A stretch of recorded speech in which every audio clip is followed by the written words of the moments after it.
The chandeliers of the plaza glittered like 1,000 diamonds, reflecting the countdown clock projected on the marble wall. Olivia Hart stood near the champagne tower, wrapped in a black satin Dior dress that hugged her slender frame. Around her, Manhattan's elite clinked crystal glasses, shouting the final seconds of the year. She smiled faintly, scanning the crowd for Adrian Cole, the man she believed was her future. He was the CEO of Coleridge Capital, a man whose name opened doors. They had spent 2 years building each other's dreams, or so she thought. Tonight, he was supposed to announce their engagement right after the fireworks. Olivia's heart fluttered when she saw the platinum Tiffany blue box he had promised to give her after midnight. But when she reached the top-floor sky suite, something felt off. The hallway was silent, except for the muffled sound of laughter and the faint clink of glass. She pushed the door slightly open. Inside, under the golden light of the suite, stood Adrian, her Adrian, kissing another woman with a passion that froze her blood. The woman's red hair gleamed under the chandelier. It took Olivia 2 seconds to recognize that hair. Kayla Brooks. Her best friend since college. The room spun. The Tiffany blue box still sat unopened on the table, next to Adrian's Mont Blanc pen and a half-empty bottle of Dom Perignon. Kayla's hand rested over his chest, her laugh soft, familiar, cruel. Olivia stepped back, the heel of her shoe catching the carpet. Her champagne glass slipped from her hand, shattering. The sound was drowned by the fireworks bursting over Central Park. Adrian turned, eyes wide, not in guilt, but annoyance. Kayla froze, color draining from her face. Olivia's lips trembled, but no words came. Every memory, the late-night talks, the promises, the trust, collapsed like the champagne tower outside. She ran, down the corridor, through the crowd counting down to midnight. 10:09 echoed in her ears like gunshots. By the time "Happy New Year" erupted across the ballroom, Olivia stood alone under the grand chandelier, mascara streaking down her cheeks. The clock struck 12. She opened her phone, fingers shaking, ready to delete every photo, every text. But before she could, her screen lit up with a notification, a live news clip showing the fireworks above the plaza. For a split second, the camera panned across a window of the Sky Suite. And there, clear as day, the world saw Adrian Cole, the powerful CEO, kissing a red-haired woman in his arms. Somewhere in the crowd, someone whispered, "Isn't that the CEO of Coleridge?" Olivia's heart stopped. The city would know. The truth was no longer hers to hide, and she realized, at that exact moment, this betrayal would not destroy her, it would expose them both. The morning light hit the tall glass windows of Olivia's apartment like a cruel spotlight. Her phone wouldn't stop vibrating. Notifications flooded the screen. Breaking. CEO Adrian Cole caught in scandal at the Plaza Hotel. The video clip from the live broadcast had gone viral overnight. Hashtags were everywhere. Number Plaza scandal, number CEO infidelity, number red hair affair. Olivia sat on the edge of her bed, still in the black Dior dress from the night before, mascara smudged under her eyes. The city outside moved as usual. Yellow cabs, honking horns, people rushing to work. But her world had stopped. The video played on her phone again. The camera caught the moment Adrian leaned in, Kayla's red hair gleaming under the chandelier, the same Tiffany box sitting unopened on the table. Every major network had replayed it on loop. Olivia's name wasn't mentioned, not yet. But she could see it coming. The internet always found its target. She opened her email. Dozens of unread messages blinked back, reporters, gossip blogs, even her old college classmates asking if it was true. But one subject line made her stomach twist. Urgent. Coleridge contract review. She clicked. It was from the company's HR department, written cold and formal. Due to reputational concerns, your consulting contract with Coleridge Capital will be temporarily suspended pending further review. Her breath caught. Reputational concerns. She hadn't done anything wrong, but the scandal had her name all over it. She'd spent years building her career in New York, and now it was slipping away because of someone else's betrayal. Olivia tried calling Adrian. Straight to voicemail. Kayla's number too. Both had blocked her. Rage trembled beneath her skin, but so did heartbreak. She opened her laptop, a silver MacBook Pro, that still smelled faintly of Adrian's cologne, and stared at the half-finished marketing presentation she'd created for his company. On the last slide, she had written, "The soul of a brand is integrity. How ironic." She hit delete. But before the screen cleared, the file suddenly disappeared on its own. Gone. Completely erased. Her brow furrowed. She checked the folder. Everything tied to Coalbridge, invoices, pitch decks, legal drafts, was missing. Someone had remotely accessed her drive. Her phone buzzed again. This time, a message from an unknown number. "You should have stayed quiet, Olivia." Her blood ran cold. She glanced at her reflection in the dark screen, pale face, trembling hands. The message vanished before she could screenshot it. Outside, the TV in the cafe across the street displayed Adrian's face. He stood on the steps of his Manhattan headquarters, wearing his usual calm CEO smile, saying the words she knew too well: personal matters should not overshadow professional integrity. Professional integrity. The same words he'd stolen from her proposal. Tears blurred her vision. She threw on a coat, grabbed her keys, and rushed out into the cold morning. Snowflakes hit her cheeks like tiny shards of glass. Cameras flashed near the building entrance. Someone shouted her name. She ducked into a passing cab, whispering her address. As the cab turned down Park Avenue, Olivia clutched her phone to her chest. She wasn't ready to be the victim in someone else's story. Not again. Back home, she powered up her laptop, determined to find out who deleted her files. Then, a soft ding. Another email arrived. No sender, no subject. Only one attachment. A PDF titled, M.A. Timeline Confidential. She hesitated, then opened it. It was the internal timeline for the Coalbridge merger, with Adrian's signature. The last edit timestamp? December 31, 11:58 p.m. 2 minutes before midnight. 2 minutes before the world saw him kiss her best friend. Olivia whispered to herself, "You buried me last night, Adrian. But you forgot I know how to dig." Olivia didn't sleep that night. The only light in her apartment came from her laptop screen, reflecting off the city's skyline through the frosted window. Snow kept falling outside, but her thoughts burned like wildfire. That mysterious file, M&A Timeline, Confidential, sat open on her desktop, each line a piece of a puzzle she didn't understand yet. At the bottom of the document was a small footnote, prepared by O. Hart, her initials, her name. Someone inside Coalbridge had labeled her as the author of a timeline tied to a multi-million-dollar merger. If that deal turned out to be fraudulent, she could take the fall. Her fingers trembled as she called her former IT consultant, Ben.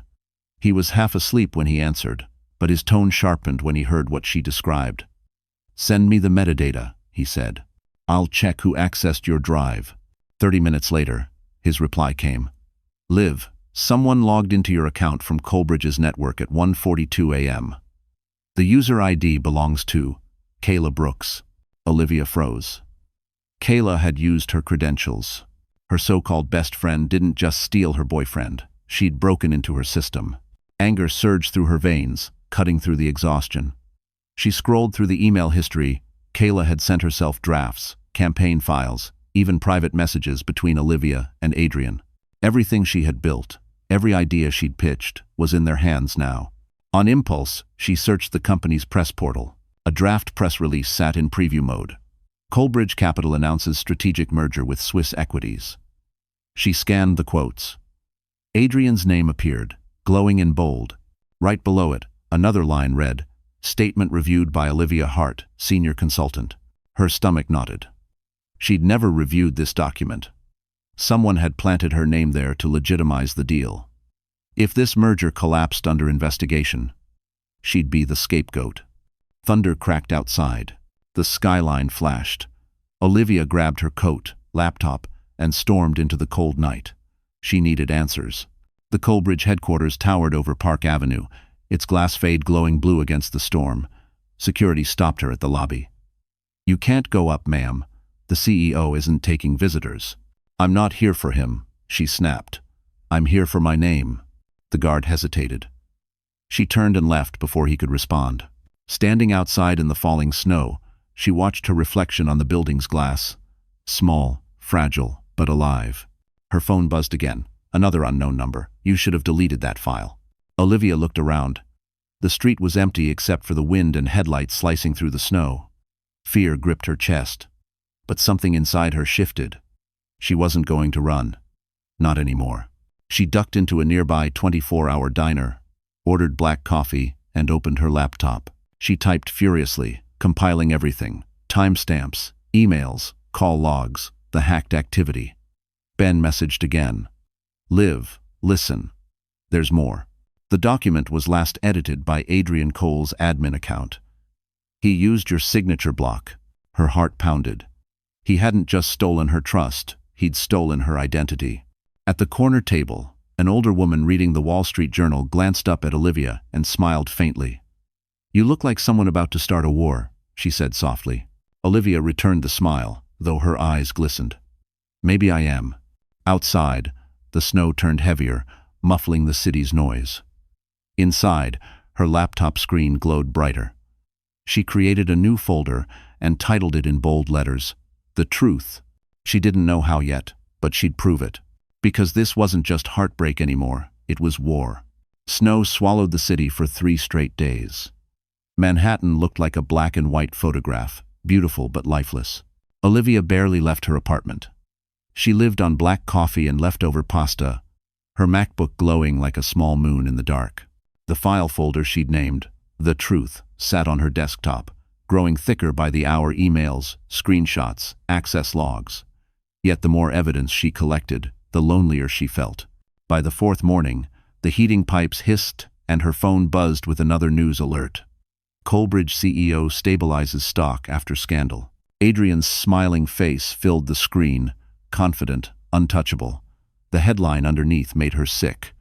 Anonymous leak claims former consultant fabricated data. Former consultant. Fabricated. Her. Olivia hurled the phone onto the couch, her hands shaking. Someone inside was framing her already. She wrapped herself in a blanket, staring at the city outside, cars buried under snow, steam rising from subway vents. For the first time in her life, she felt invisible. A soft knock startled her. She hesitated before opening the door. A woman in her early 40s stood there, snowflakes melting on her dark coat. Sharp eyes, calm voice. Olivia Hart? Yes, she whispered. Elena Park, corporate counsel. I think we should talk. Olivia blinked. How did you find me? Your name came up in a financial compliance thread, Elena said, stepping inside. She placed a leather folder on the table. I used to work for Colbridge before I realized Adrian's charm hides rot. And now, that rot's spreading to you. They sat facing each other. Elena opened the folder copies of internal emails, meeting notes, a flowchart of the merger. You're listed as the verifying consultant for the Swiss transaction. If the SEC investigates, they'll come for you first. Olivia's throat tightened. I never touched those documents. I believe you, Elena said. But belief isn't enough. You need proof timed, signed, and traceable. And someone powerful enough to make it count. Sen. Olivia leaned forward. Why help me? Because I hate men like him, Elena said simply. And because you still have one advantage. What advantage? Your silence, Elena said. Everyone else is talking. You keep quiet. You stay unpredictable. For the first time in days, Olivia's pulse slowed. Elena spoke with a clarity that cut through the fog. Together, they drafted a plan: secure backups, document chain of custody, hide originals offline. Olivia transferred all data to an encrypted flash drive and locked it inside her old jewelry box, the one Adrian once filled with love letters. When evening came, they stood by the window, watching the snow fall over the frozen city. You know, Elena said, Manhattan loves to watch people fall, but it also loves a comeback. Olivia smiled faintly. Then I'll give them one worth watching. Elena buttoned her coat. Good. Tomorrow, we start with Colbridge's board filings. Somewhere in those papers lies the key to burning him down legally. Olivia nodded, but her gaze drifted to the street below. Across the road, a black Mercedes S-Class idled, engine humming through the snow. Its headlights stayed fixed on her window for several seconds before driving away. A chill crawled up her spine. She turned back to Elena. "He knows," she whispered. Elena's jaw tightened. "Then we move faster." "No." And as the snowstorm raged outside, Olivia realized she wasn't hiding anymore. She was preparing for battle. By Monday morning, Manhattan had thawed, but Olivia's determination had turned to ice. She and Elena met at a corner cafe near Bryant Park, the kind with fogged windows and soft jazz humming beneath the chatter of suits. Olivia brought her laptop, Elena brought clarity. Between them sat 2 cappuccinos and a mountain of risk. "Start with what only you would know," Elena said. "Something Kayla couldn't fake." Olivia scrolled through old files, her pulse quickening. There it was, the original press kit Kayla had sent her for feedback 2 weeks before New Year's Eve. Olivia opened the final version posted online after the scandal. At first glance, they looked identical. But she zoomed in. The devil, as Elena said, was always in the details. "The embargo date," Olivia whispered. "She changed it." Elena leaned closer. "Explain." "Sing. In PR, embargo means the time media can release the news," Olivia said. "In my draft, it was January 3rd. In hers, it's December 31st before market closure. That's illegal. It manipulates investor timing." Elena's lips curved slightly. "You just found your first thread." Olivia's hands trembled as she compared line after line. Another inconsistency. The banker listed as lead financial advisor wasn't the same one Coleridge had actually used. And the quote attributed to Adrian, "Integrity drives our success," wasn't in her draft at all. She looked up. Someone fabricated this version to fast-track the merger. Or to sell before it tanked, Elena added grimly.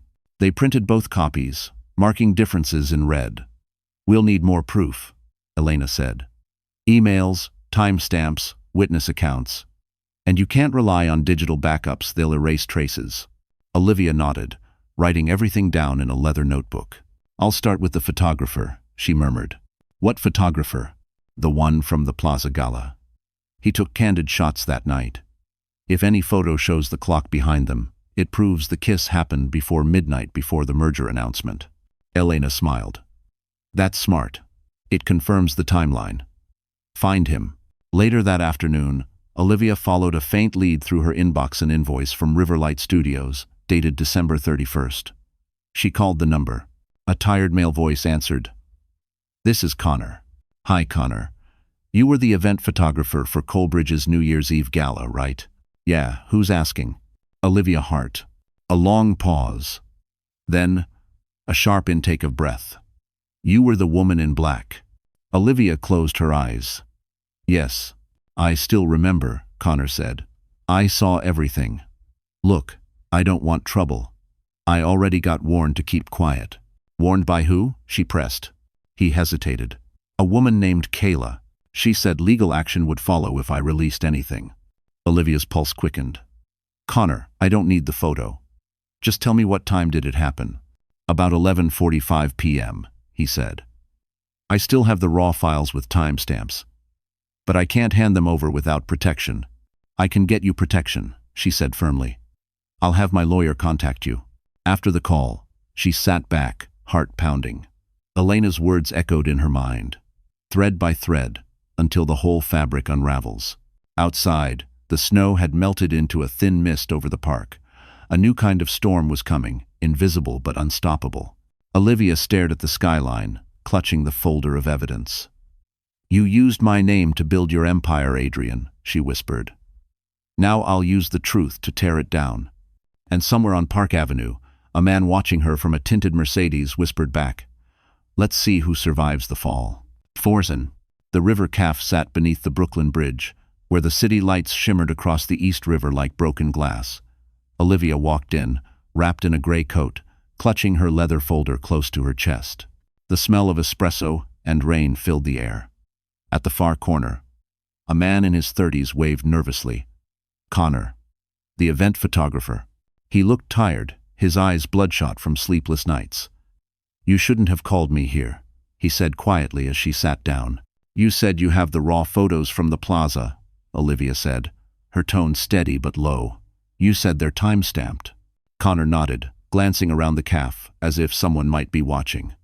"I have them on a hard drive. But I got threats, Miss Hart.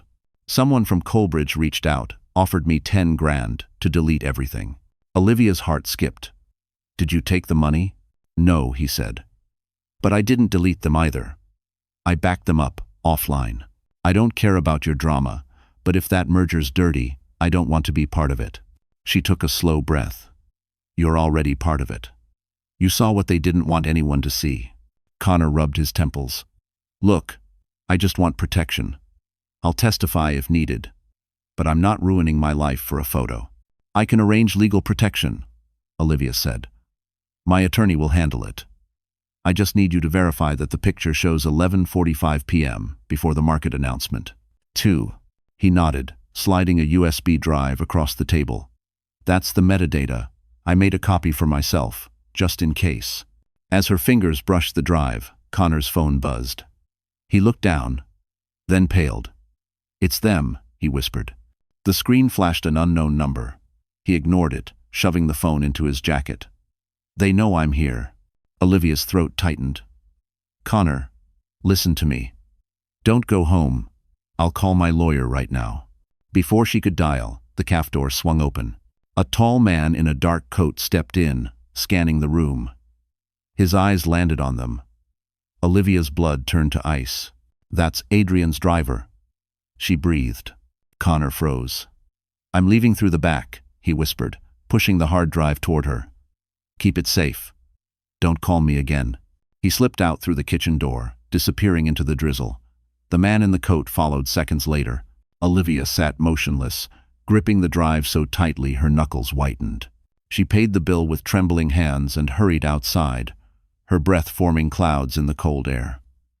Across the river, Manhattan glittered, beautiful, deceptive, heartless. She called Elena. He has the photo.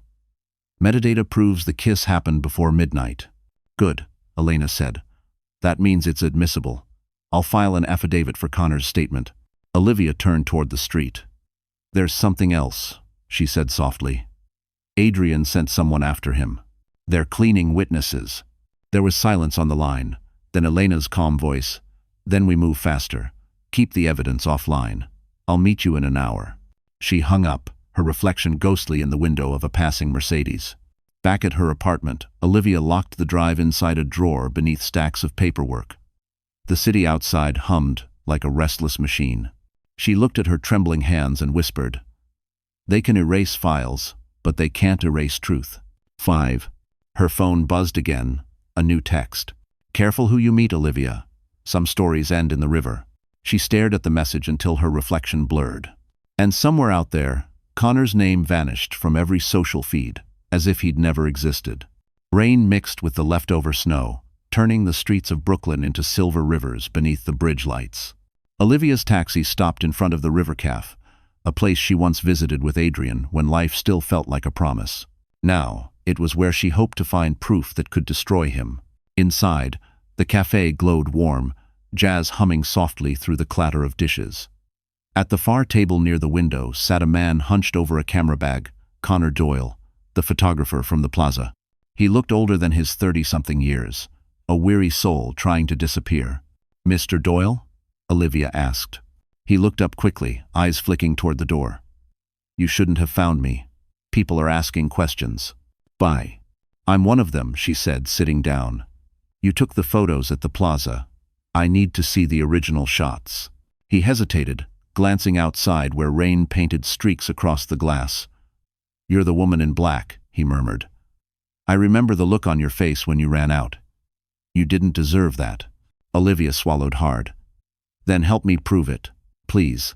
Connor sighed, pulling a small USB from his pocket. This has the unedited files. I kept them offline. Someone from Colbridge offered me money to delete them.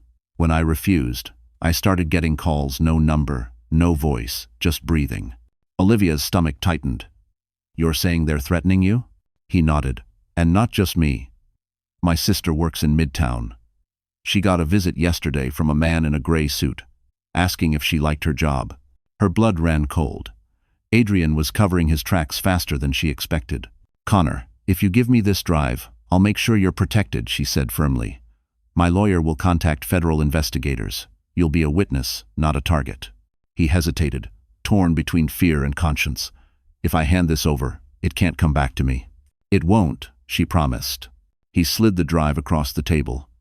The calf's light glinted off its metal surface like a loaded weapon.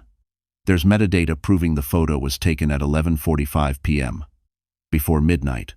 If that merger was filed after, someone forged timestamps. That's securities fraud. Olivia's heart pounded. That's exactly what I needed. But before she could pocket the drive, Connor's phone buzzed. The color drained from his face. It's them again. He silenced the call, eyes darting toward the window. Outside, a black Mercedes idled by the curb. Olivia followed his gaze and froze. The license plate, she'd seen it before. Adrian's car. Connor, she whispered, leave through the kitchen. He nodded, grabbed his bag, and slipped out the back door. Olivia waited 30 seconds, then paid her bill and exited through the front, keeping her hood low. The Mercedes' tinted window rolled down just enough for her to see a man in a dark coat watching her, Adrian's driver. She turned the corner, heart hammering. When she reached the subway entrance, she looked back. The car was gone. Back home, Olivia locked the door and set the USB on her desk beside a half-empty mug of cold coffee. She connected it to her MacBook, holding her breath as folders loaded. There they were, dozens of images. One, in particular, showed Adrian and Kayla framed by golden light, the clock in the background reading 11:45 p.m. proof. Before she could save it, her screen flickered, then went black. A message appeared, "Stop digging, Olivia." She yanked out the drive, heart racing. The lights in her apartment flickered once, twice, then steadied. Olivia pressed her forehead to the cold window pane, Manhattan shimmering beyond the river. "They can erase files," she whispered, "but not the truth." And somewhere in Brooklyn, under the same rain, Connor Doyle vanished, leaving only his camera bag behind. The next morning, Olivia woke to pounding on her door. For a second, she thought it was the police. But when she looked through the peephole, her heart stopped. Kayla Brooks stood there, flawless as ever, her red hair twisted in a sleek bun, a trench coat wrapped tight around her. The same woman who had stolen everything from her. Olivia hesitated before unlocking the door. "What do you want?" Kayla's lips trembled. "To explain." "Explain?" Olivia let out a bitter laugh. "You kissed my boyfriend in a hotel suite that I paid for, then hacked my computer. What's left to explain?" Kayla stepped inside anyway, eyes darting nervously. "Adrian told me you'd try to destroy him," she said. "He said you were spiraling, that you couldn't handle being replaced." "Replaced?" Olivia's voice cracked. "I was erased, Kayla. You two didn't just cheat. You made me disappear." For a moment, Kayla's confident mask faltered. "He promised me it was just business," she said, her voice trembling. "That the merger needed a cleaner name on the documents. He said, you agreed." Olivia froze. "He told you I agreed?" Kayla nodded, tears brimming. "I swear, I didn't know he forged your signature until the files leaked. I thought you were part of it." "That's your defense," Olivia said coldly. "You thought I'd sell my name for a deal." Kayla bit her lip. "He was manipulating both of us. I'm not proud of what I did." She looked down, pulling something from her bag. A folder, thick and worn. "This is a copy of his private correspondence with the Swiss partners. If you want to take him down, this will help." Olivia eyed it suspiciously. "Why now?" "Guilt doesn't make you generous." Kayla's jaw tightened. "Because he turned on me too. The press found my name on offshore accounts I didn't open. He's cutting me out of everything." Olivia studied her face. The same one that used to laugh beside her in college dorms, whispering secrets in the dark. Now it looked hollow, cracked. "Leave it on the table," Olivia said. "And don't ever come here again." "Pom." Kayla nodded, setting the folder down. "Olivia, please." But Olivia cut her off. "You made your choice when you walked into that suite." For a moment, neither spoke. The air between them felt like glass ready to shatter. Then Kayla whispered, "He's dangerous, Liv. He's watching you. He said if you go public, he'll make you look insane." Olivia crossed her arms. "Then he'll underestimate me, again." Kayla hesitated at the door. "Be careful," she said softly. "You're not the only one he's ruined." Then she was gone. Silence. settled like dust. Olivia stared at the folder on the table. Her instincts screamed not to trust it. Still, she opened it. Inside were printouts of emails between Adrian and a Swiss financier. The subject lines were chilling. Transfer confirmation. Account alias. O Hart Zurich. She felt the floor tilt beneath her. They had created a fake account under her name to funnel money overseas. Her phone buzzed. Unknown number again. Nice try meeting with my people. You're in over your head. Her chest tightened. She looked toward the window. Across the street, a black SUV idled. Olivia whispered to herself, not this time. She snapped photos of every document, saved them on an encrypted drive, and slipped the folder into her bag. As she turned off the lights, the city outside glowed cold and cruel. And from the street below, behind the tinted window of that SUV, Adrian Cole smiled, watching her every move. By the time the sun set behind the Manhattan skyline, Olivia hadn't moved from her desk. The folder Kayla left sat open, its papers spread across her laptop like a crime scene. Each document confirmed what she already suspected. Adrian had forged her identity to create a fake Swiss account. But something else caught her eye. A hidden thread of email exchanges marked BCC. Someone else inside Colbridge had been copied on every message. The name stunned her, E. Jameson. Adrian's senior security officer. She typed his name into LinkedIn, scrolling until she found his profile. A brief description read, Information Security and Risk Control, Colbridge Capital. There was an office address listed on Fifth Avenue, only a few blocks away. Without thinking twice, she threw on her coat and headed out into the cold. The evening streets glimmered under the amber glow of streetlights. She moved fast, her breath fogging in the icy air. If Jameson was helping Adrian cover the fraud, she needed to know. But if he wasn't, maybe he could be her way inside. The elevator chimed at the 12th floor of a small office building. Olivia stepped out into a quiet corridor lined with glass doors. A man in his late 20s stood beside a printer, tall, lean, wearing a navy sweater over a white shirt. He looked up, startled. Mr. Jameson? She asked. He blinked. You're Olivia Hart. Her stomach flipped. You know me? He nodded slowly, lowering his voice. You shouldn't be here. He's tracking your phone. Olivia froze. Who told you that? He gestured her inside, locking the office door behind them. Adrian's been paranoid since the leak. He had me set up remote access to your devices 2 weeks ago. I didn't know what he planned. When I realized he used your credentials for the Swiss account, I backed up the logs. Her pulse raced. You have proof? He nodded toward his desk. Everything's on a secure drive. If you want it, you'll have to trust me. Why would you help me? She asked, suspicious. Because I was supposed to delete Connor Doyle's security footage, he said quietly. But I couldn't. He didn't just disappear, Olivia. He was taken. Her throat tightened. Taken? Jameson's voice dropped. 2 men came to his apartment the night he met you. Building cameras caught them dragging him into a van registered to a shell company linked to Colbridge's logistics branch. I still have the backup footage. She covered her mouth, shaking. My God. Jameson handed her a small encrypted USB drive.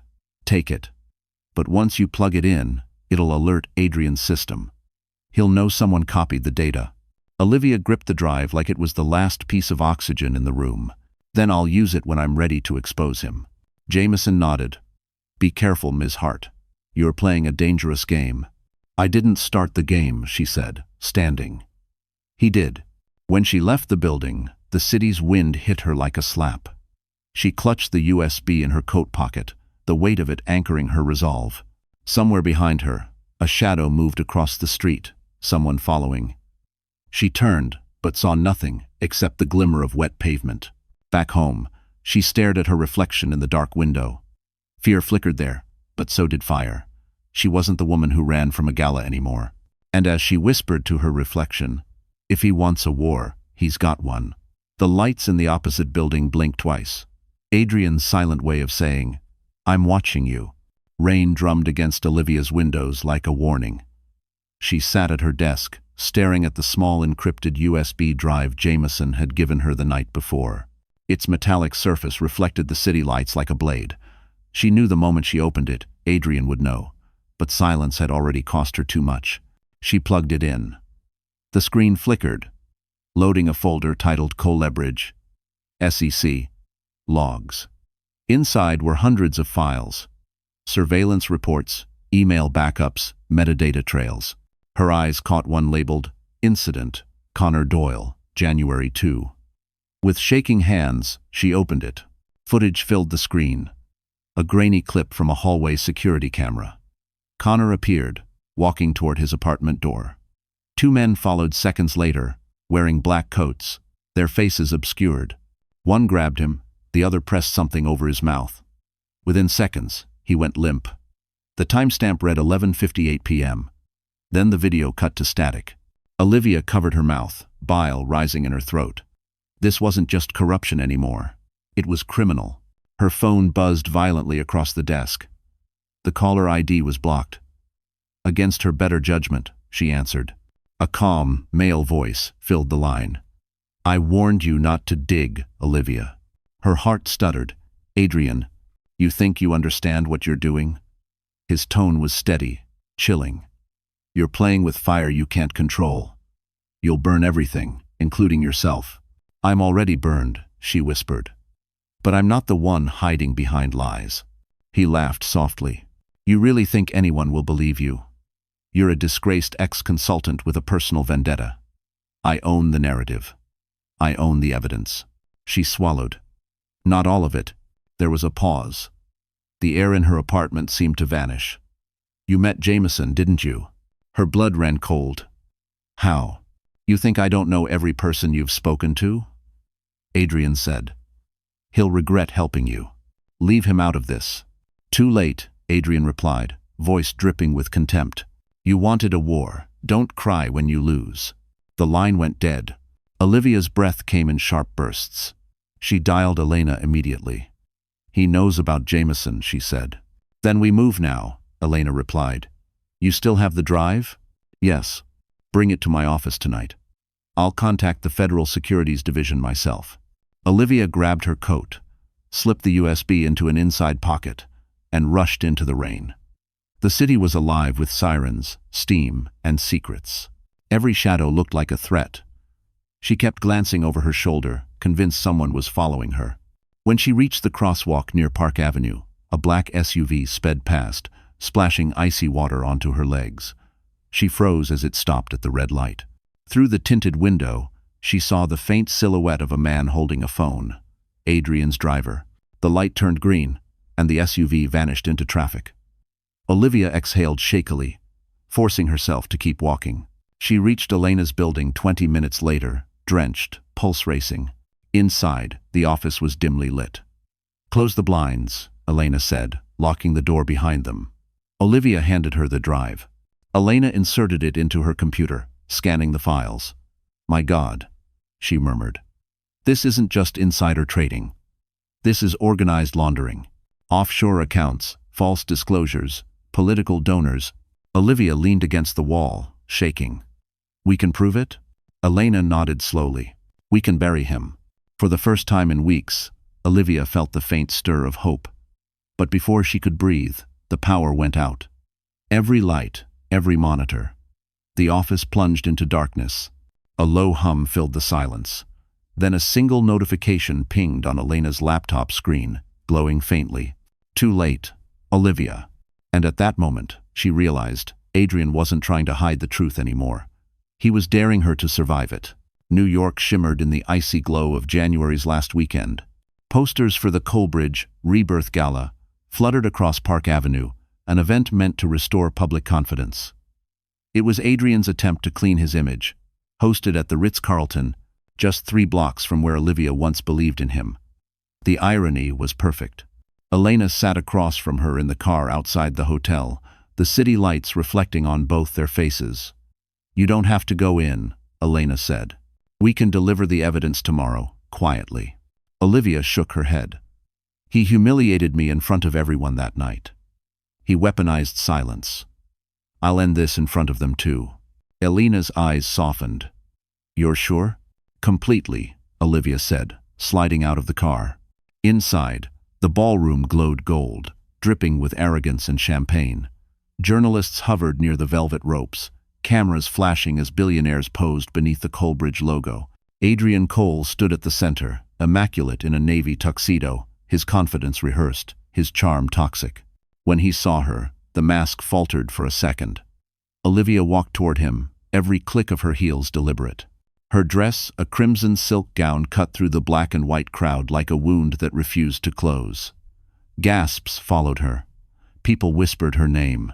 "Olivia Hart," Adrian greeted, feigning surprise. "I didn't think you'd have the courage to show up." She smiled lightly. "I didn't think you'd have the courage to host a party while under investigation." He leaned closer, voice low. "Careful.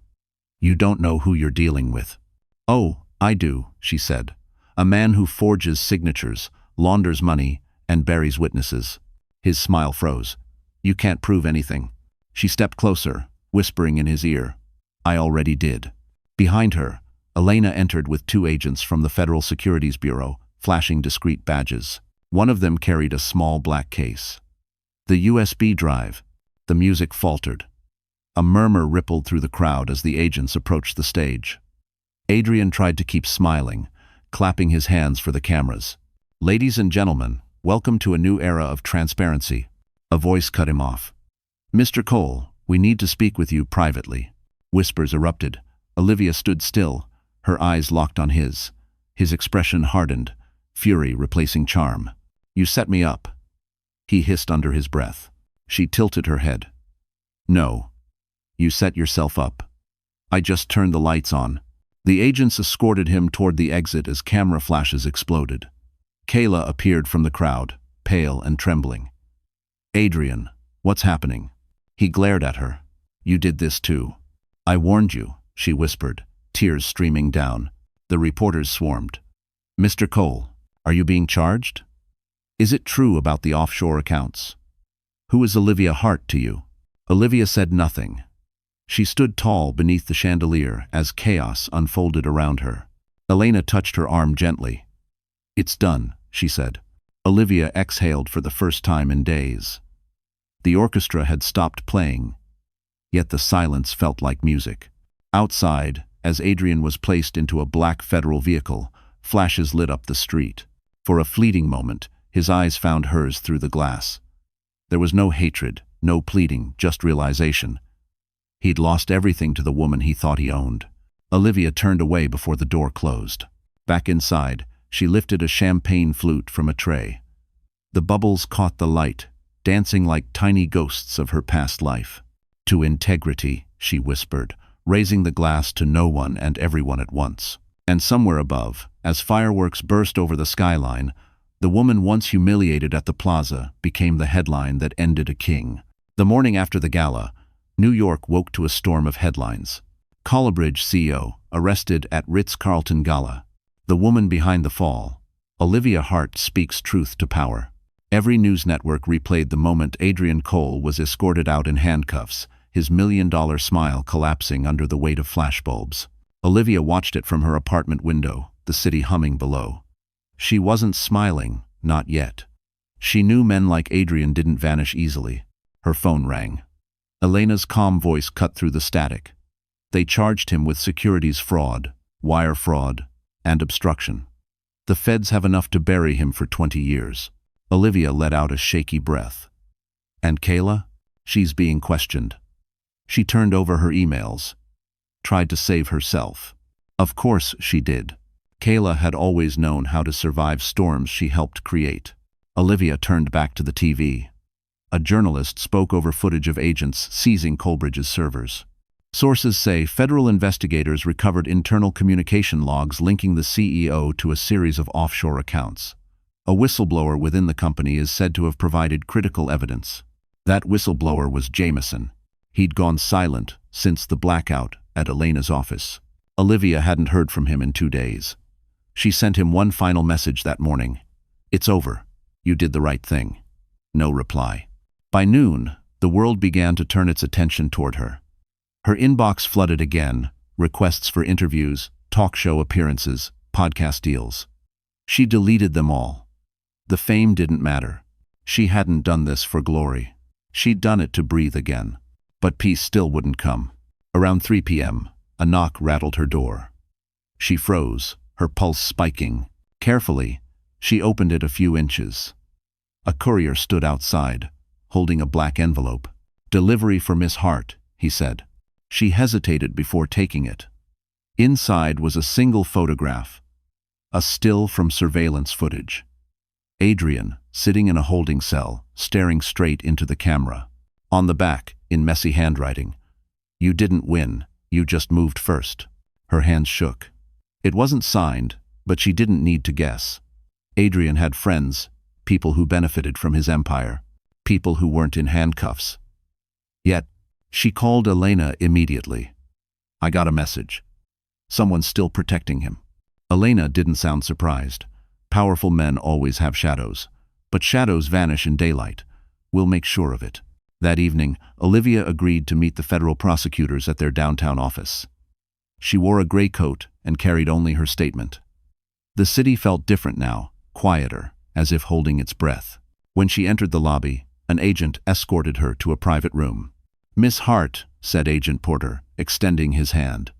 "We appreciate your cooperation. You've exposed one of the largest corporate laundering networks in recent memory." Olivia nodded, her voice steady. "I just told the truth." He smiled faintly. "Sometimes, that's the most dangerous thing in the world." As she signed the final page of her affidavit, she felt something loosen inside her chest, a quiet, weary kind of freedom. She walked out of the building, the wind whipping through her hair, and stopped at the corner of Wall Street. For years, she'd stood in Adrian's shadow. Now, his name was ashes, and hers was written in headlines. Her phone buzzed again. A new text appeared. No number, just words. "He'll never stop." Olivia looked up at the cold sky and whispered, "Neither will I." 1. And somewhere behind prison bars, Adrian Cole smiled at the TV screen showing her photo, the smile of a man who wasn't done playing yet. The next 48 hours turned Manhattan into a battlefield of headlines, podcasts, and talk show debates. Olivia's name trended everywhere. Number Olivia Hart. Number Colbridge collapse. Number the Plaza betrayal. Some called her a hero. Others painted her as the woman who destroyed a billion-dollar empire. So, she stared at the morning papers laid out across her coffee table. Her face, captured mid-step leaving the federal building, looked cold, fierce, almost defiant. But inside, she felt hollow. Justice, it turned out, didn't silence noise, it amplified it. Across the city, Colbridge's board scrambled to distance itself from Adrian's downfall. Stock prices plummeted. Investors fled. Kayla Brooks went on national television that afternoon, mascara perfectly in place, voice trembling just enough to earn sympathy. "I was manipulated," Kayla said, tears glistening. "Adrian used both of us. I thought Olivia was part of it. I was wrong. I wish I could take it back." Olivia watched from her couch, hands tightening around a coffee mug. Kayla's performance was flawless. The same talent that once made her an incredible PR strategist now made her a convincing victim. Her phone rang. "Elena." "Don't respond publicly," Elena warned. "Kayla's playing the redemption card. The moment you clap back, you look petty. Stay silent and let the evidence speak." "I'm tired of silence," Olivia said quietly. "That's what let Adrian win for so long." "I know," Elena said. "But this isn't about noise anymore. It's about survival." Olivia sighed, setting the mug down. "Fine, I'll keep quiet. But if she lies again, I won't." 7. That evening, she met Elena at a small bistro on Fifth Avenue, the same place she once brainstormed campaigns with Adrian. Now, it felt like sacred ground reclaimed. The waitress recognized Olivia and whispered, "You're brave," before leaving them alone. Elena spread out a stack of folders on the table. "Federal agents uncovered something new," she said. "Adrian's network goes deeper. Politicians, investors, offshore charities. It's systemic." Olivia frowned, meaning he wasn't working alone. "Exactly. And someone with that much reach won't let you walk away unscathed. They'll come for you next, not with threats, but with whispers." Elena slid a manila envelope toward her. Inside were screenshots of online posts, anonymous forums filled with coordinated hate. Olivia fabricated evidence. Jealous ex ruins innocent CEO. She wanted fame. Olivia's stomach churned. They're already doing it. Yes, Elena said. Which means you're winning. Sell. Later that night, Olivia returned home to find her mailbox overflowing letters from strangers. Some thanked her for standing up. Others were venomous, calling her names she hadn't heard since high school. She stacked them neatly, one pile for courage, one for hate. Both, she decided, would feed her resolve. She turned on the TV. The evening news showed footage of Adrian being led into court for arraignment, his lawyer shouting no comment, as reporters yelled questions. He looked thinner, angrier. For a moment, she almost felt pity. Almost. Then the reporter's voice sharpened. Sources confirm Adrian Cole's defense will claim evidence tampering by Olivia Hart. Her breath caught. What? The camera zoomed in on his attorney, smirking confidently. My client was framed, he said. Certain individuals fabricated documents for personal revenge. Elena's call came seconds later. He's going to flip the narrative, Olivia. He's betting on your silence again. 2. Olivia walked to her window, staring out at the lights of Manhattan. Then maybe it's time I start speaking. She grabbed her laptop, opened a blank document, and began to type. Not a rebuttal. Not a tweet. A manifesto. Her truth in her words. And as the city roared below, she swore this would be the last time anyone else told her story for her. The following morning, Manhattan woke under gray skies and bitter wind, but Olivia Hart felt strangely calm. She hadn't slept. She'd spent the night writing. Not a press release, not a defense, a confession of truth. Her truth. Every lie Adrian built, every manipulation Kayla performed, every scar she earned, she wrote it all. By dawn, she'd titled it simply, The Price of Integrity. She uploaded the document to her website and attached every piece of verified evidence, timestamps, bank statements, federal filings. No gossip, no venom, just facts and the raw voice of a woman who refused to disappear. Then, with one click, she hit publish. Within an hour, the internet ignited. Thousands of comments flooded in, some in awe, some in rage, many in tears. This isn't revenge, this is courage. She didn't ruin him. He ruined himself. News anchors debated her motives. PR experts analyzed every sentence. But unlike before, Olivia didn't hide. She dressed in a soft gray coat, brewed a cup of coffee, and watched the storm from her window. When Elena called, her tone was half disbelief, half admiration. You just did what entire law firms are afraid to do. You told the world the truth without asking permission. I was never going to win by their rules, Olivia said. So I wrote my own. By noon, The Price of Integrity had over 2 million views. Hashtags shifted from number Colbridge collapse to number Olivia Hart speaks. The narrative had changed. She was no longer the woman scorned. She was the woman who wouldn't break. But victories in Manhattan never come without a cost. Around 3 p.m., a message appeared in her inbox. No name. No subject line. Just a single file attached. Connor. D. MP4. Her heart froze. She clicked it. The video began with static, then a flicker of light. Connor Doyle sat in what looked like a dark warehouse, tied to a chair. His face was bruised. His voice trembled. Olivia, if you get this, I'm sorry. I didn't mean to drag you into this. The image cut out. Her hands shook. No, no, no. Another message appeared seconds later. You made this public. Now it's our turn. She called Elena instantly. They have him. They sent me a video. Elena's tone hardened. Listen carefully. Don't engage. Forward everything to the bureau. You've got to stay somewhere safe. Safe? Olivia laughed bitterly. There's no such thing when you threaten men like Adrian. Elena hesitated. I know someone who can help. He's former law enforcement. Trust him. He'll meet you tonight. When Olivia hung up, she sat in silence for a long time. The city outside roared with traffic, indifferent to the storm unraveling in her chest. She packed a small bag, laptop, hard drives, the USB Jameson gave her, and a single photograph of her parents. Then, as she was about to leave, her doorbell rang. One long buzz, then silence.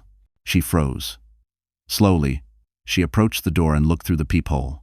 A man stood there in a dark coat, face half hidden by a cap. His voice was calm. Too calm. "Miss Hart, Elena sent me." Her instinct screamed no. But something in his tone was steady, grounding. She unlocked the door. He handed her a card. "Ethan Reyes, private security consultant. Pack your things," he said. "You're not safe here tonight." "Biza." Olivia hesitated, still clutching the hard drive. "Do you work for her?" "No," he said quietly. "I work for the truth." She met his gaze, sharp, unwavering, and for the first time in months, she felt something unfamiliar, trust. And as the elevator doors closed behind them, neither saw the red laser dot glide briefly across her apartment window, then vanish. The car sped through Manhattan's midnight streets, headlights slicing the rain like knives. Olivia sat in the backseat beside Ethan Reyes, the quiet ex-detective Elena had sent. His jaw was sharp, his eyes focused on the road, scanning every mirror. The tension in the air was thick enough to touch. "Where are we going?" she asked finally, her voice tight. "Someplace where Coleridge money can't reach," he said. "A safe house in Soho, owned by someone who owes me." Olivia clutched her bag, feeling the weight of the USB drive pressing against her ribs. "They sent me a video," she whispered. "Connor, he's alive, or he was." Ethan's grip on the steering wheel tightened. "Then we get him back. But first, we keep you breathing." They turned down a quiet cobblestone street.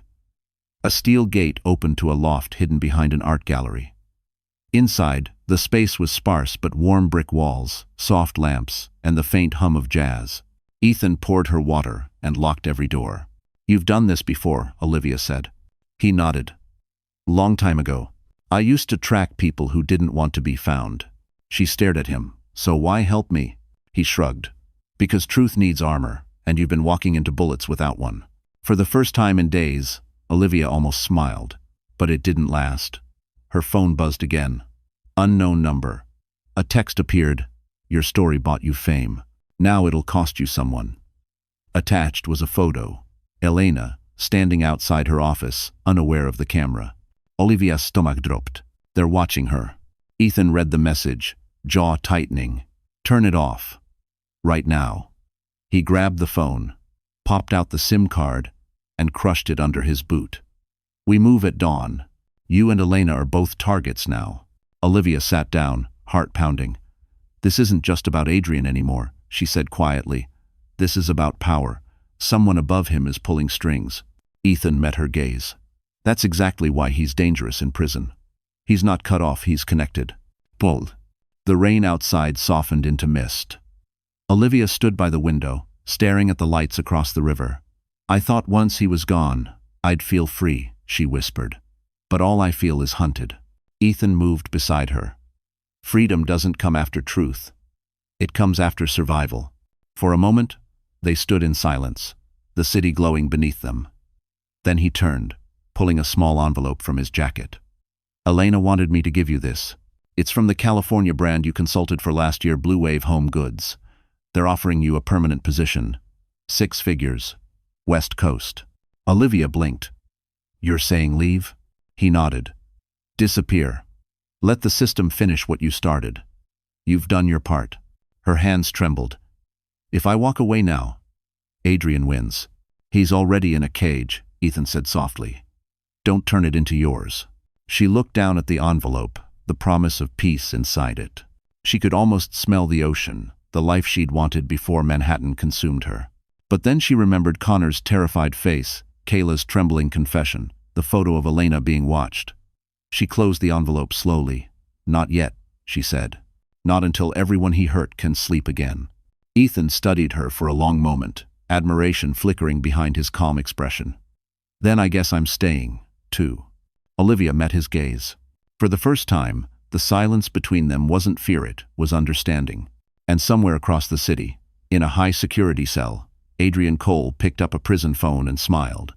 "Tell her," he murmured to the guard beside him, "the king still has one last move."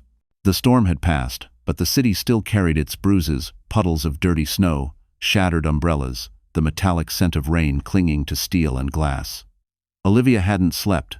She paced the loft like a ghost, while Ethan made coffee and pretended not to notice the way her hands shook. Just as the first light broke through the gray sky, her phone buzzed. Unknown number. Again.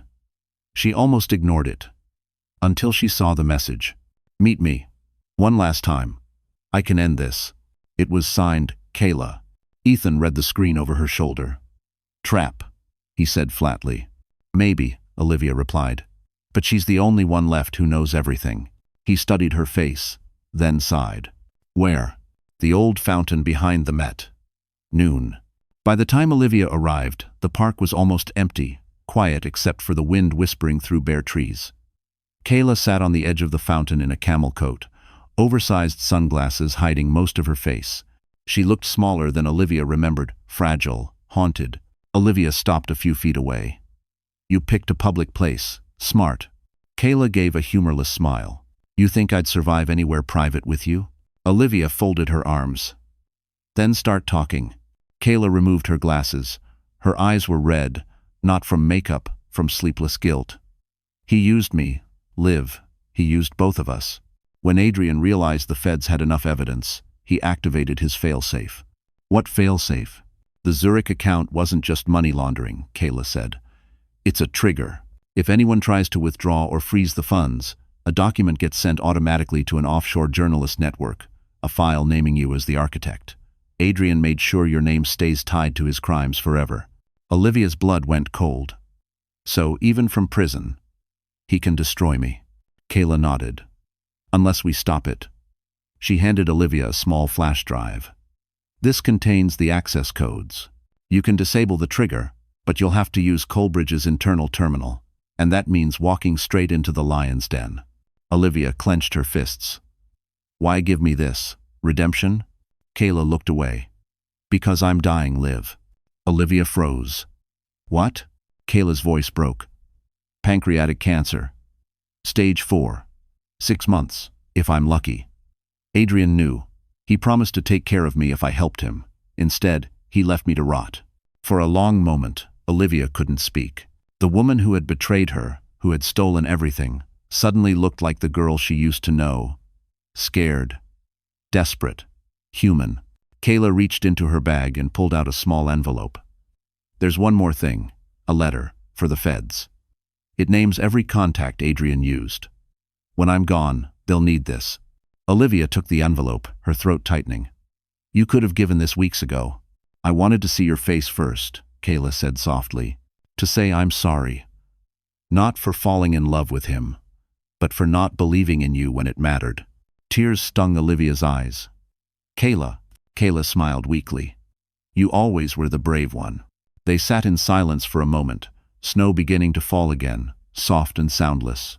Then Kayla stood, pulling her coat tighter. "Do something good with what's left of this story." As she walked away, Olivia called out, "Kayla, if I stop this, what happens to you?" Kayla turned, the wind catching her hair. "Don't worry about me. I've already been punished." An hour later, Ethan found Olivia still standing by the fountain, clutching the flash drive and letter like relics. "What did she say?" he asked. Olivia's voice was low, steady. "She gave me the key to end it." Ethan frowned. "And the cost?" She looked toward the gray horizon. "Forgiveness." 2. And miles away, in a hospital room under an alias, Kayla Brooks whispered a single word before closing her eyes. Freedom. The snow had turned to sleet by the time Olivia returned to the Soho loft. The flash drive Kayla had given her felt heavy in her pocket, heavier than truth itself. Ethan was waiting by the window, watching the rain blur Manhattan's skyline into streaks of light.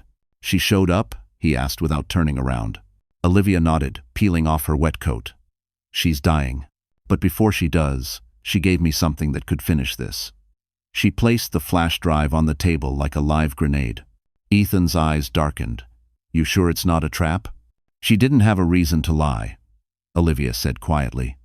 "The codes inside connect to Coleridge's Zurich server. It's Adrian's kill switch. If I use it, I can disable the trigger that ties my name to his crimes. And if you're wrong, then the whole system detonates," she said. "And I go down with him." Trait. For a long moment, the only sound was the hum of the heater and the distant sirens outside. Ethan exhaled slowly. If we're doing this, we're not doing it alone. I've got someone at the bureau I can trust. He can create a backdoor in case it's a trap. Olivia met his gaze. And if it's not, then you finally get your life back. They left before dawn. The Coleridge Tower on Park Avenue loomed like a black monolith, empty since the scandal but still guarded by private security. Ethan drove, eyes fixed ahead. Olivia clutched the flash drive in one hand, the letter Kayla had written in the other. When they reached the service entrance, Ethan swiped a borrowed key card. The door clicked open. Inside, the air smelled of dust and paper, a tomb for the empire Adrian built. They moved through the empty halls until they reached the executive suite. The same glass walls, where Adrian once toasted investors, now reflected only moonlight. Terminals here, Ethan said, powering up a workstation. The Coleridge logo flickered to life. You've got 5 minutes before their network flags this. Olivia plugged in the drive. The monitor filled with lines of encrypted code. She typed in the access credentials Kayla had scribbled on the back of the envelope. For a moment, nothing happened. Then the screen turned red. Authorization required, secondary biometric. Her pulse quickened. What does that mean? Ethan frowned. It's a 2-step key. The second authorization must come from Adrian himself.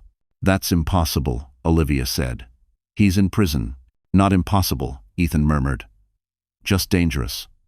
He began typing rapidly, creating a mirrored login. If he tries to access his account, I can intercept the biometric ping and reroute it through this machine. How long?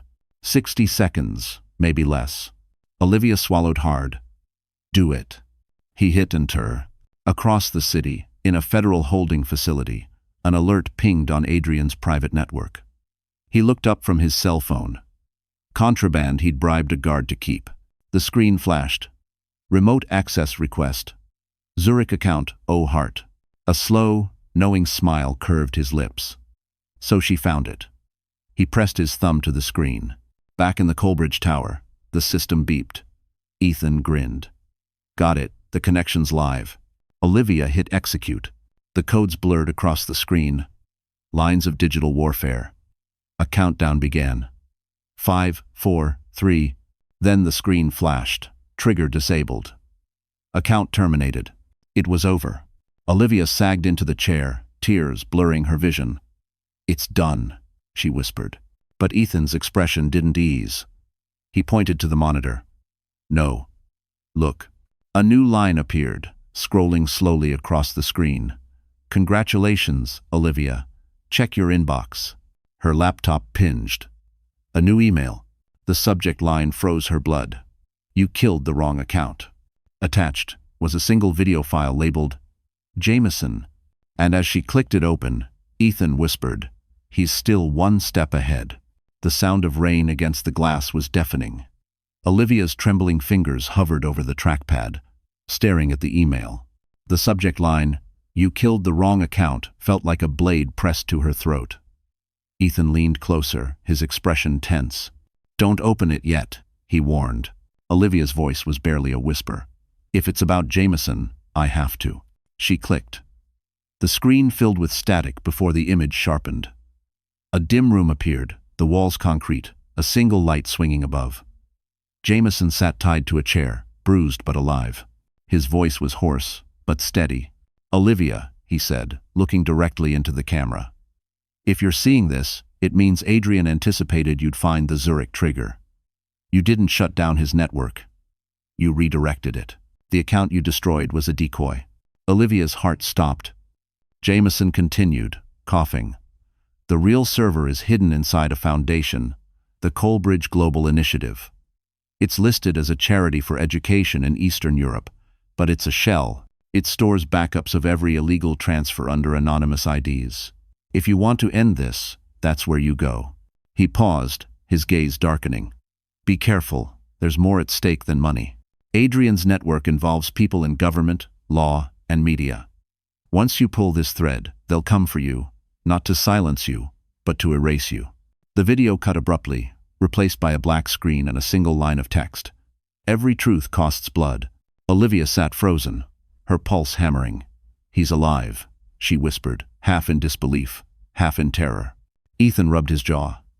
Adrian planted this. He wants to bait you.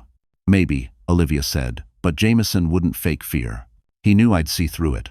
Ethan paced the room, his boots echoing against the marble.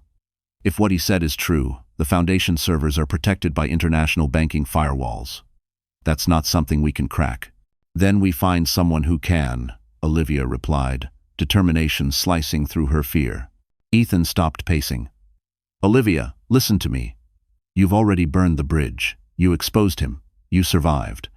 If you chase this, there's no coming back. You'll lose everything. Your career, your safety, maybe even. He didn't finish. She met his eyes. I already lost everything once. I won't live with half-truths again. He sighed. Then you're not doing it alone. She smiled faintly. I was counting on that. By midnight, they were in Ethan's car, driving through Lower Manhattan toward the East River. Olivia's laptop glowed in her lap, open to an encrypted map of shell organizations tied to Coalbridge. One red dot blinked near Wall Street, Coalbridge Global Initiative HQ. When they arrived, the building looked abandoned, its sign faded, windows dark. But inside, motion sensors flickered to life as they entered. Rows of dormant servers lined the walls like steel tombstones. Ethan pulled out a portable decryptor. We'll have 5 minutes before the alarm pings the federal system. Olivia connected her laptop.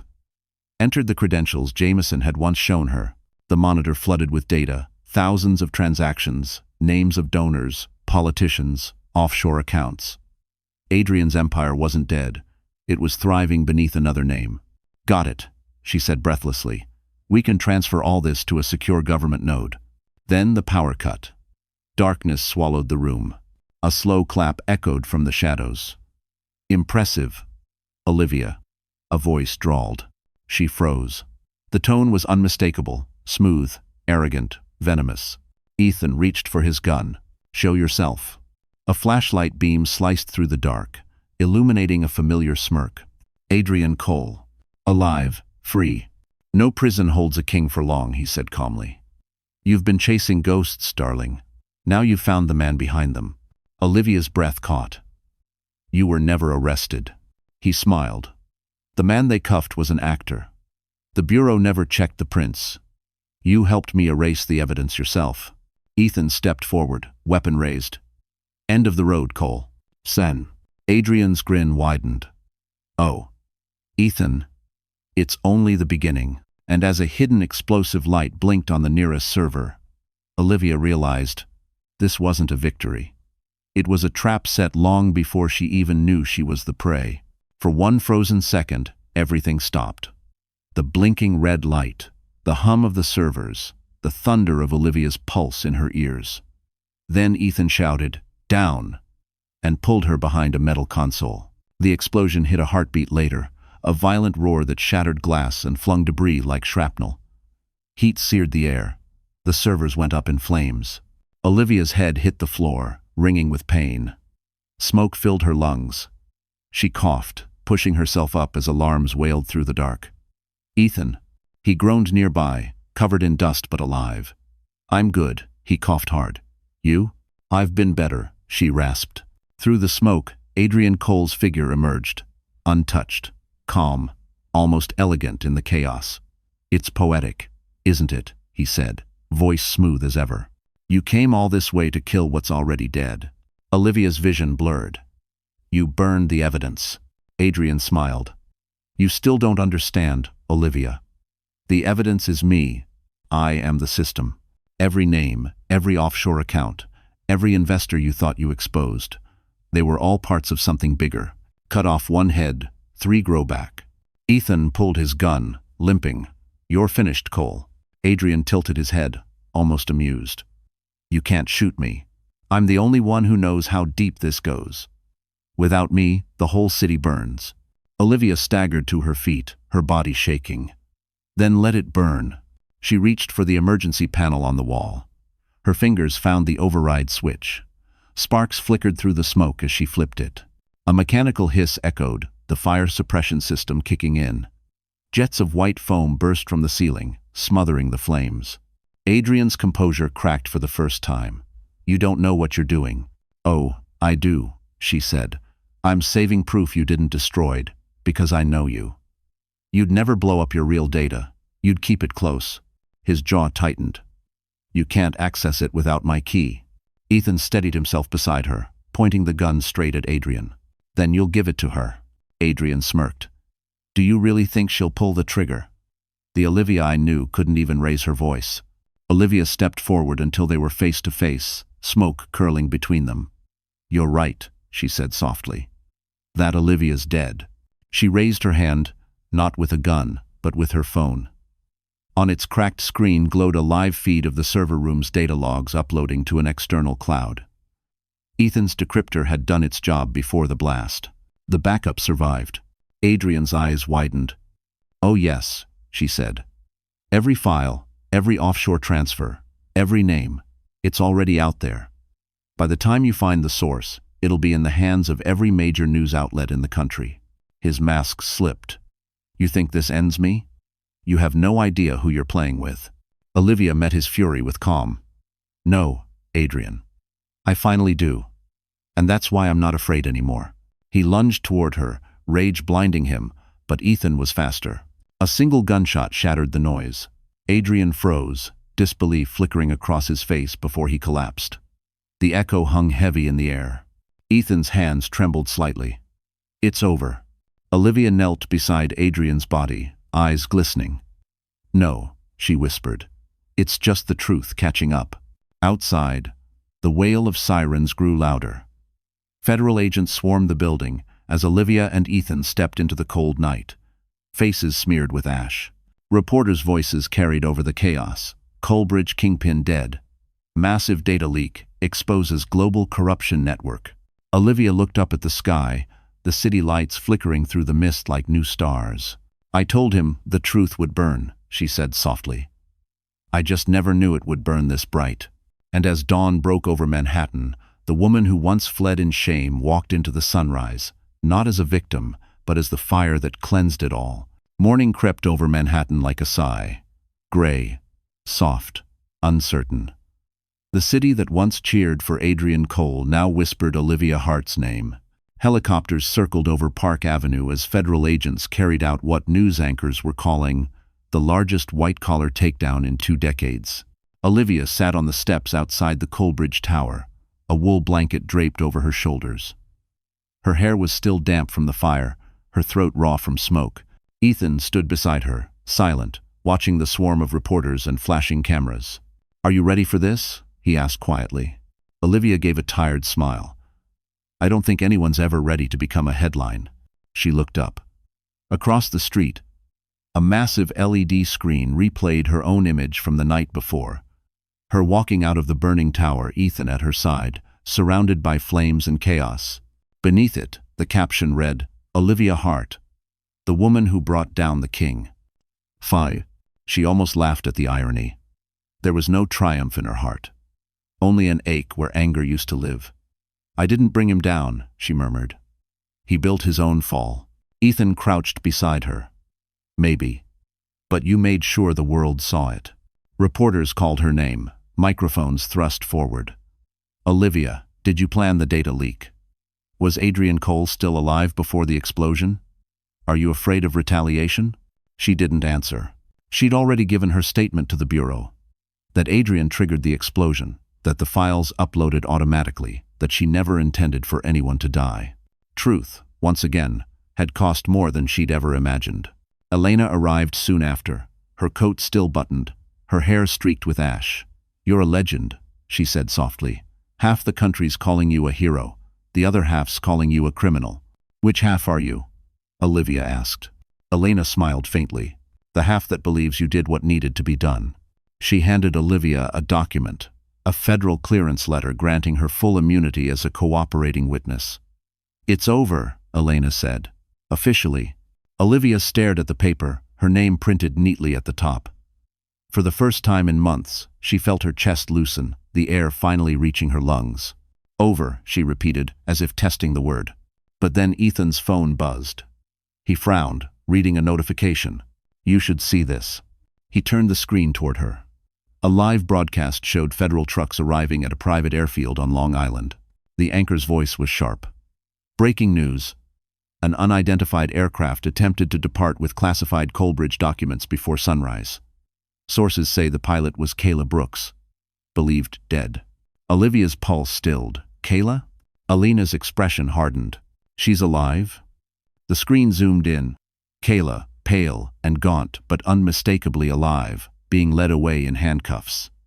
Even through the lens, her eyes looked hollow. Olivia whispered. She knew he'd die. She tried to run with his legacy. Alina exhaled. She'll face trial. But you're free to start over. For a long moment, Olivia said nothing. She watched the smoke rise from the tower behind them, curling into the morning sky like the last ghost of everything she'd lost. Then she looked at Ethan. Start over where? He smiled, slipping a folded envelope into her hand. The same offer from Blue Wave Home Goods in California. You told me once you wanted the ocean. Maybe it's time. Olivia stared at it, the thought of sunlight and peace feeling almost foreign. And you? I'll make sure no one rewrites your story, he said simply. The noise of the crowd faded. The city that had broken her was finally letting her go. Olivia stood, taking one last look at the skyline, the battlefield that had forged her. I came here to build a life, she whispered. Instead, I built the truth. Ethan nodded. And that's something no one can burn. And as she walked away into the pale morning light, cameras still flashing behind her, Olivia Hart became not a symbol of scandal, but a reminder that even in a city built on lies, one woman's truth could still rewrite history. 6 months later, the Pacific breeze carried the scent of salt and new beginnings. Olivia Hart stood barefoot on a quiet stretch of beach in Carmel, California, her hair pulled back, her linen dress fluttering against the wind. The waves rolled in and retreated like steady breaths, the kind of rhythm she hadn't known in years. Behind her, a small cottage overlooked the cliffs. It wasn't grand like her old Manhattan apartment, but it was hers. Every cup, every book, every quiet morning belonged to her now. The chaos of the Colbridge scandal had become a chapter the world discussed without truly understanding, but Olivia no longer lived inside it. She sipped from a steaming cup of coffee and scrolled through her phone. Headlines still lingered. Colbridge legacy dissolved. Kayla Brooks sentenced to 10 years. Whistleblower Olivia Hart refuses public spotlight. Par. She smiled faintly. The world always needed a headline. She didn't. The sound of a car pulling up on the gravel broke her thoughts. She turned. Ethan stepped out of a silver Toyota, wearing sunglasses and that half-smile she'd come to rely on. He carried a small brown box under his arm. You really did it, he said, walking toward her. You disappeared. I didn't disappear, Olivia replied softly. I just stopped performing. He chuckled, handing her the box. Delivery from Elena. She said it's something you earned. Inside, wrapped in brown paper, was a Mont Blanc pen, the same brand Adrian once flaunted at every meeting. A note was taped beside it. Use it to write something worth keeping. E. Olivia laughed, tears welling unexpectedly. She always did know how to make a point. Ethan leaned against the railing. They're reopening Colbridge as a public foundation, using the frozen assets for scholarships. Your testimony made that happen. When? Olivia looked out toward the horizon, where the sky melted into gold. Good, she said.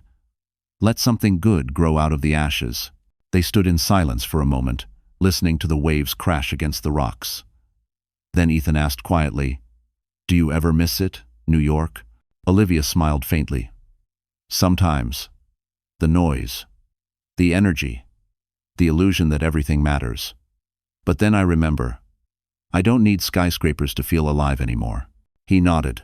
So what's next for you, Olivia Hart? She turned to him, her eyes soft but certain. A book, she said. Not about him, not about the scandal. About women who survive what tries to silence them. Ethan grinned. You already have the title? She looked back toward the sea. The Sun After Manhattan.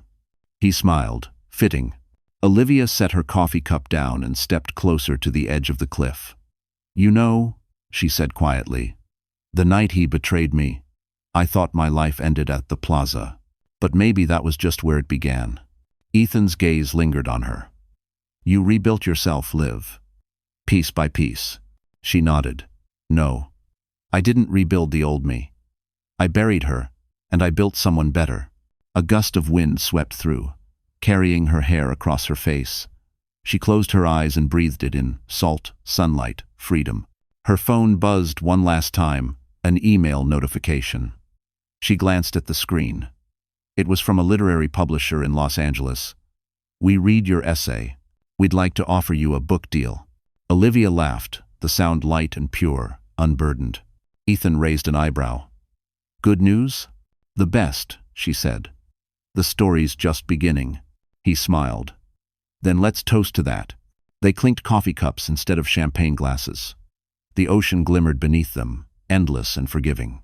As the sun dipped low, casting the water in gold, Olivia whispered to herself, not in anger or regret, but in peace.